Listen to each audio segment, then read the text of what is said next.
Revenue collection है उसका major bulk जो है वो अनफॉर्चुनेटली इंटरेस्ट जैसे डेट सर्विसिंग कहते हैं उसमें जा रहा है। इस हुकूमत की किस्मत या जो भी हो, कुछ ग्लोबल नेगेटिविटीज भी इस एक साल में देखने में आई हैं। ग्लोबल जीडीपी ग्रोथ है उसमें करीबन 2021 से अब तक 50% उसमें कमी आ गई। ग्लोबल इन्फ्लेशन अगर आप देखें उसमें 85% का इजाफा हुआ। ग्लोबल ट्रेड की ग्रोथ में 5 टाइम्स श्रिंकिंग हुई। जो कुछ हुआ उस पे अनफॉर्चुनेटली पाकिस्तान की क्रेडिबिलिटी एंड ट्रस्ट को शेक कर दिया। हुकूमत रवा माली साल मुआशी अहदाफ हासिल करने में नाकाम। GDP 0.29% और महंगाई की शरह 29.2% रही। बरामदात में 13.1% कमी हुई। तरसीलात ज़र भी कम हुई। वफाकी वज़ीर ख़जाना इसहाक डार ने इक़्तिसादी सर्वे पेश कर दिया। कहा मुल्क को बहराने से निकालने के लिए सख्त मालियाती पॉलिसी जारी रहेगी। अगले माली साल के लिए GDP का हदफ 3.5% मुकर्रर किया गया। बॉर्डर ट्रेड का फैसला किया गया जो कि अच्छा फैसला है। इसमें मजीद तौसी की जाएगी। डॉलर की कीमत को मसनूई तौर पर चढ़ाया गया। ब्लूमबर्ग कह रहा है डॉलर 244 रुपए का होना चाहिए।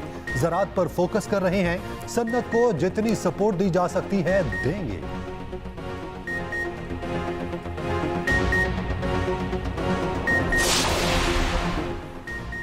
तमाम अदायगियां बर वक्त की। LCs के मसाइल भी हल हो गए। अब हालात बेहतर हो रहे हैं। वज़ीर ख़ज़ाना इसहाक डार कहते हैं मॉनेटरी पॉलिसी को महंगाई कम करने के लिए सख्त किया। IMF की शराइत पूरी करने के लिए बहुत बड़ी सियासी कुर्बानी दी है। पहली चॉइस ये थी कि डिफ़ॉल्ट करते और श्रीलंका बन जाते।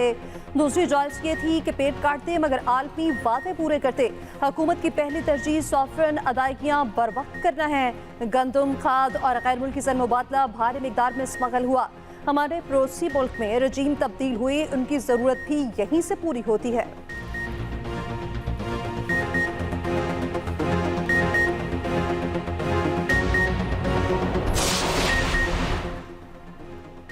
सरकारी मुलाजमीन की तनख्वाहों में एडहॉक अलाउंस कीमत में 30% तक इजाफे का इम्कान। पे एंड पेंशन कमीशन ने तनख्वाहों में 30%, पेंशन में 20% इजाफे की तजवीज़ दे दी। कमीशन की तजावीज़ के मुताबिक ग्रेड 1 ta 16 के मुलाजमीन की तनख्वाहों में 30% और ग्रेड 17 और उससे ऊपर के अफसरान की तनख्वाहों में 20% इजाफा किया जाए। मेडिकल और कन्वेंस अलाउंस में 50% और पेंशनर्स के मेडिकल अलाउंस में इजाफे के साथ साथ पेंशन में भी 20% इजाफा किया जाए। EOB एम्प्लॉयज़ के पेंशनर्स की पेंशन में इजाफे और मजदूर की कम अज़ कम उजरत बढ़ाने की तजवीज़ शामिल। तजावीज़ का जायजा लेकर हतमी मंजूरी कल वज़ीर आज़म की ज़ेर सदारत काबीना के खुसूसी इजलास में दी जाएगी। पे एंड पेंशन कमीशन ज़राए के मुताबिक इस तजवीज़ को मानने से न हुकूमत के पेंशन बिल पर ज़्यादा बोझ पड़ेगा, न IMF को कोई एतराज़ होगा।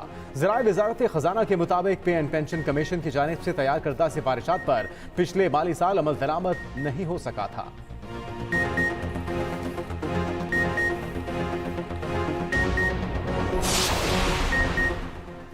आइंदा माली साल का वफाकी बजट कल पेश होगा। 60 खरब रुपए से ज्यादा मालियाती खसारे पर मुश्तमिल आइंदा माली साल के वफाकी बजट का मुसव्विदा तैयार। बेनजीर इनकम सपोर्ट प्रोग्राम के लिए 4 खरब 30 अरब रुपए मुख्तस किए जाएंगे। बजट में 7 खरब से ज्यादा के नए टैक्सेस लगाए जाएंगे। कल वज़ीर आज़म शहबाज शरीफ की ज़ेर सदारत वफाकी काबीना के खुसूसी इजलास में मंजूरी के बाद बजट पार्लियामेंट में पेश किया जाएगा।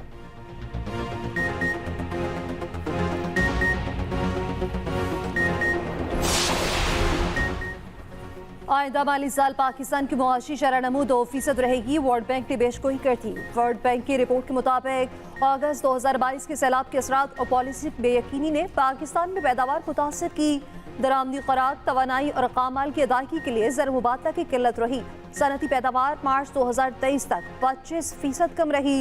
ज़र मुबादला की किल्लत और वर्कर्स तरसीलात में कमी का सामना रहा। रुपए की कदर इस साल के आगाज से 20% कम हुई। मई में महंगाई की शरह 38% रही।